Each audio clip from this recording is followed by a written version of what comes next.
اعوذ باللہ من الشیطان الرجیم بسم اللہ الرحمن الرحیم صراط الذین انعمت علیہم، ان لوگوں کا راستہ جن پر تو نے انعام کیا۔ وہ لوگ کون تھے جس کا اللہ تعالیٰ پہلے تو اللہ تعالیٰ نے یہ دعا ہمیں خود سکھایا، ہمیں پھر یہ بھی بتا دیا کہ یعنی تم یہ دعا مانگو، ہمیں ان لوگوں کا راستہ دکھا، ان لوگوں کا راستہ پر ہمیں چلا جن پر تو نے انعام کیا۔ وہ لوگ کون تھے؟ کیا وہ یہودی تھے؟ کیا وہ عیسائی تھے؟ کیا وہ بت پرست تھے؟ اچھا، کیا وہ یعنی مسلمان تھے؟ کیا وہ دیوبندی، شیعہ، سنی، وہابی تھے؟ نہیں میرے دوستو، وہ اگر عیسائیوں میں تھے تو وہ انبیاء یعنی عیسیٰ علیہ السلام، جو عیسیٰ علیہ السلام کو ماننے والے تھے، جو صحیح توحید مانتے تھے۔ اگر یہودیوں میں تھے تو موسیٰ علیہ السلام، جو موسیٰ علیہ السلام کی طرح توحید مانتے تھے وہ۔ اگر جو ہمارے مسلمانوں میں ہوں گے امت محمدی صلی اللہ علیہ وسلم، تو وہ ہوں گے جنہوں نے محمد صلی اللہ علیہ وسلم نے جیسا یعنی کہا، جس طرح اللہ نے اسے سمجھایا محمد صلی اللہ علیہ وسلم کو، اور انہوں نے محمد صلی اللہ علیہ وسلم کا کہا مانا، اسی طرح یعنی چلے۔ تو آج بھی دیکھیں ہم اللہ تعالیٰ سے دعا کرتے ہیں کہ اے اللہ ہمیں بھی ان کی راہ پر چلا، یعنی پھر ہم کامیاب ہو جائیں۔ اس لیے یہاں پر آپ یہ سمجھے، نوٹ کریں کہ ایک کسی کا بیٹا ہے، اس کی ماں صبح صبح اسے سمجھاتی ہے سکول جانے سے پہلے کہ بیٹا پڑھ لکھ لے، تو پڑھ لکھ کر کے یعنی وہ کسی پڑوسی کا، کسی جاننے والے کا اسی کو مثال دیتا ہے کہ بیٹا دیکھ، یعنی اپنے یا کسی رشتہ دار کا، بیٹا دیکھ فلانا یہ جو ہے نا، دیکھ لے، جو پڑوسیوں کو جو بھی ہوگا اس کا نام بتا کے لے گا، کہے گا فلانا کیوں، دیکھ لے وہ کتنا بڑا ڈاکٹر ہے، اچھا ڈاکٹر ہے، بہت زیادہ پیسہ کما رہا ہے، وہ اس کی کتنی عزت ہے، وہ دیکھ تمہارا دوسرا کوئی پڑوسی ہے وہ فوجی ہے، وہ اس نے پڑھ لکھ کر کے دیکھ فوجی بن گیا، تو بھی فوجی بننا پڑھ لکھ کر کے۔ اس طرح کے وہ اسے مثالیں دیتی ہے تاکہ وہ اچھی طرح پڑھائی کرے، تاکہ وہ کامیاب ہو جائے۔ تو اسی طرح اللہ تبارک و تعالیٰ بھی قرآن کریم میں ہمیں مثالیں دیتا ہے ان لوگوں کا جنہوں نے صحیح راستہ چنا، جو سیدھے راستے پر چلتے رہے۔ تو میرے بھائیوں، نہ وہ عیسائی، اللہ تعالیٰ قرآن میں نہ عیسائیوں کا نام لے رہا ہے، نہ یہودیوں کا، اور نہ مسلمانوں کے اندر جو فرقہ باز ہیں ان کا۔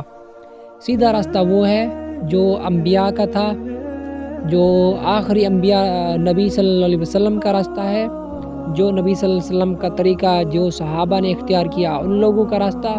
اس لیے اللہ تعالیٰ کہتے ہیں کہ تم بھی دعا کرو کہ یعنی ہمیں بھی ان لوگوں کا راستے پر چلا جن پر تو نے انعام کیا۔ اس لیے اللہ تعالیٰ کہہ رہے ہیں کہ ہمیں یعنی دعا کیا کرو آپ اللہ سے۔ اللہ تعالیٰ کہتا ہے کہ مجھ سے دعا کرو اس چیز کا۔ اللہ تعالیٰ قرآن میں ایک جگہ کہتا ہے کہ تم مجھ سے دعا کرو، میں تمہاری دعا سنتا ہوں۔ تو لہٰذا اللہ تبارک و تعالیٰ بخیل نہیں ہے، کنجوس نہیں ہے، وہ دعائیں سنتا بھی ہے اور قبول بھی کرتا ہے، اور اس کے پاس خزانے بھی بہت بڑے بڑے ہیں دینے کے لیے، وہ بہت بڑا سخی بھی ہے۔ تو لہٰذا یہ کسی بابے یا بزرگ کا یعنی کلام تو نہیں ہے، قرآن اللہ کا کلام ہے، اور اس کے آپ دیکھیں گے جگہ جگہ، ہر جگہ میں آپ دیکھیں گے ہر آیات اس کی توحید بیان کرتی ہے۔ تو لہٰذا دو نمبری سے بچے، بابے اور بزرگوں کی کہانیوں سے بچے، ڈائریکٹ قرآن سے جڑ جائیں، کیونکہ قرآن سے جڑنا ایسے سمجھو کس سے جڑنا ہے، اللہ کے ساتھ یعنی جڑ جانا ہے۔ جو اللہ کے ساتھ جڑ جاتے ہیں پھر وہ کامیاب ہو جاتے ہیں۔ تو لہٰذا زندگی میں کامیابی کے لیے ضرور کوشش کرو، کیونکہ اگر تم کامیابی کے لیے کوشش نہیں کرو گے تو ناکامی جو ہے نا اس کا صلہ بعد میں بہت برا ہوگا، ناکامی کا صلہ۔ تو لہٰذا اس لیے ناکامی سے خود کو بچائیں، کامیابی کی طرف لوٹیں، اور ہر جملے کی طرف قرآن کا آپ لوگ غور کریں، آپ پڑھیں، دل سے سوچیں، دماغ کے اوپر زور دیں تھوڑا سا کہ قرآن کیا کہہ رہا ہے، اللہ ہم سے کیا ڈیمانڈ کر رہا ہے۔ تو لہٰذا اللہ کی ڈیمانڈ کو ہم جانتے ہیں کہ ہم پورا نہیں کر سکتے کیونکہ ہم انسان ہیں، لیکن کوشش کریں کہ آپ 100 میں سے آپ 50% بھی آپ اس کے طریقے پر آ جائیں نا، پھر بھی صحیح ہے۔ جس طرح ابھی لوگ نماز نہیں پڑھتے، چلو میاں قرآن کے اوپر غور کر کے تو آدمی نماز پڑھنے لگ جائے، یہ بھی کافی ہے۔ پھر آہستہ آہستہ آدمی ایسا قرآن کے اوپر پھر غور کر کے حرام جو ریلیشن شپ ہوگا اس کو چھوڑ دے گا، قرآن کے اوپر غور کر کے پڑھ کے اس کے اندر جان کے پھر زکوٰۃ دینا شروع کر دے گا۔ پھر نماز پڑھنا نماز بھی 5 ٹائم کا پڑھے گا، پھر زکوٰۃ دے گا، اور اپنے رشتہ داروں میں آہستہ آہستہ پھر وہ تبلیغ کرے گا، اپنے گھر والوں کو کہے گا تم بھی نماز پڑھو، اور زکوٰۃ کا کہے گا۔ پھر اس کو دیکھ کر کے اور لوگ بھی مائل ہو جائیں گے کہ وہ بولیں گے یار یہ دیکھ اللہ نے اس کو ہدایت دے دی، اللہ ہمیں کیوں نہیں دے سکتا ہدایت۔ پھر آہستہ آہستہ وہ بھی نماز پڑھیں گے، ایسا زکوٰۃ دینے لگیں گے۔ تو اسی طرح لہٰذا پورا معاشرہ چینج ہو سکتا ہے۔ تو آج سے ہی آپ شروع کر دیں انشاءاللہ، اللہ سے دعا کریں کہ اللہ آپ کو ہدایت دے۔ اور جو آج کل کا جو دور چل رہا ہے نا، یہ سوشل میڈیا کا دور، یہ بہت ہی بھیانک دور ہے، کیونکہ اس نے ہمیں مسلمانوں کو بہت سارے سوشل میڈیا نے فائدے بھی دیے ہیں، لیکن نقصان بھی بہت کیا ہے۔ فائدے اس کے یہ ہیں کہ جو اسلامی کام جو آج تک نہیں کر سکتے تھے لوگ، جو بیٹھ کر کے یا کسی علاقے میں بس تبلیغ کرتے تھے، وہ بیچارے دور نہیں جا سکتے تھے، لیکن آج وہ اپنے گھر بیٹھے اسلام کی تبلیغ کر سکتے ہیں سوشل میڈیا کے ذریعے سے۔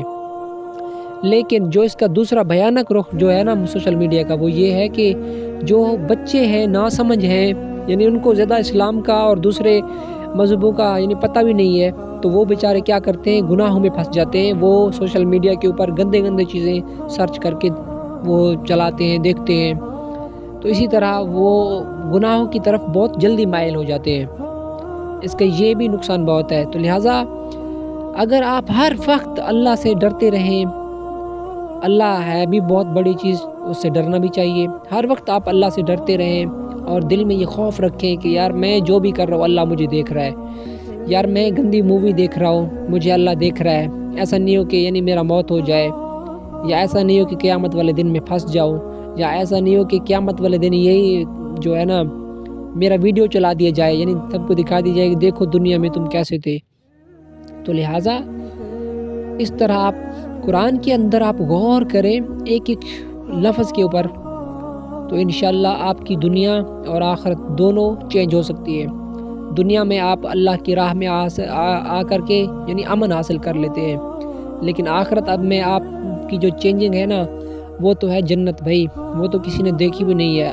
تو اللہ تعالیٰ کہتا ہے کہ آپ کو کسی اندازہ بھی نہیں ہے، ادھر کتنی بڑی بڑی نعمتیں ہوں گی، اور جہنم جو ہے اس کا بھی کسی کو اندازہ نہیں ہے۔ پھر اس کے اندر جو ہے نا پھر اونٹوں جتنے، اللہ تعالیٰ قرآن میں ایک جگہ کہتا ہے نا اونٹوں جتنے جو ہے نا کوئلے ہوں گے آگ کے، اونٹ جتنے، تو اونٹ کتنا بڑا ہے، ایک کوئلہ اگر اتنا بڑا ہوگا تو آپ اندازہ لگا لیں پھر ان کی گہرائی میں آدمی کھڑا ہوگا تو کیا اس کی فیلنگ ہوگی اس وقت۔ اللہ معاف کرے، اللہم اجرنا من النار۔ تو میرے بھائیوں، اللہ کے ساتھ خود کو جوڑو اور گناہوں سے اور برائیوں سے خود کو اور اپنے گھر والوں کو اور اپنے دوستوں کو سبھی کو بچاؤ، اور سبھی کو کہو کہ اللہ کے راستے پر آ جائیں، تو اسی میں ہم سب کی بھلائی ہے۔ تو میرے بھائیوں، مجھے اجازت دیجیے، اللہ نگہبان، میرے لیے بھی دعا کریں، اللہ مجھے بھی ہدایت دے، اللہ آپ سب کو بھی ہدایت دے، آمین ثم آمین۔